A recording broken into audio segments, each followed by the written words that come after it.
Hunter's Dream, Chapter 10. Collie picked up his spear and his arrow and ran into the forest after Tony. He barred along the path that he had taken. When he could, he ran. When she was tired, he walked. If he stopped, he wouldn't ever catch up with his daughter. Collie went deeper and deeper into the forest, but he did not find Tony. For 3 days, Collie pushed through the trees and tall grass, but he was nothing, and he hit nothing. Then she looked down in the dust at his feet. "Tony stood here," he cried. "Tony, Tony, where are you?" His word onward threw back at him by the trees were his only answer. "Tony, Tony, Tony." Collie went on. He walked until he was so tired and he could not stand. Then he called Tony's name again. "Tony, Tony, Tony." Again his words were thrown back by the trees. "Tony, Tony, Tony." This was his only answer. Still, Collie would not give up. He pushed on through the darkest forest. He climbed the highest hill and went down into the deeper valley.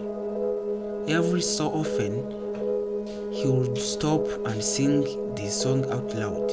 "Tony, dear mother, where are you, mother? Answer your father, do not go further." There was never an answer until one day he sang for last time. "Tony, dear mother, where are you, mother? Answer your father, do not go further."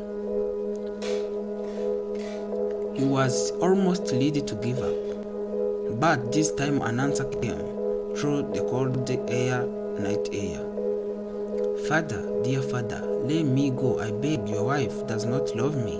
Say that I came back from an egg. I'm child of wither." When he heard this, Collie was so angry that he could send her wood again and again. Collie traveled all night.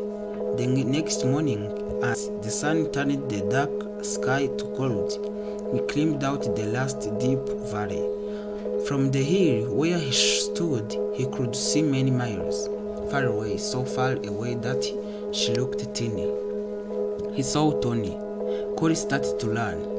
He ran all morning until the sun was hot, but Tony was still far away. On and on he went. By afternoon, he was close enough to sing. "Tony, Tony, mother, my mother, come back, mother. Listen to your father, do not go further."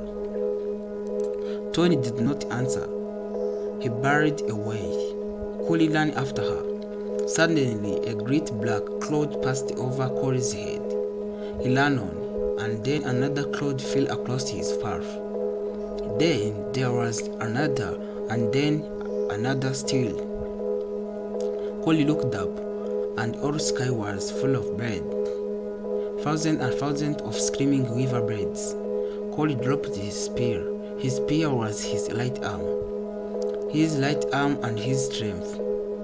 It had never felt his side before, but he threw it away. He had to get to Tony. Then he threw away his arrow. This arrow was Collie's left arm, his meat and his honey. He had never left his side before, but now he threw them away too. He had to save Tony. Without his spear and his arrow, Collie could run faster, but it was no good. The air was sticky with the weaver bird. There were so many that they hid the sun. They flew in thousand great circles above his head. Their wings beat against his face, and their sharp beaks cut into his body like knives.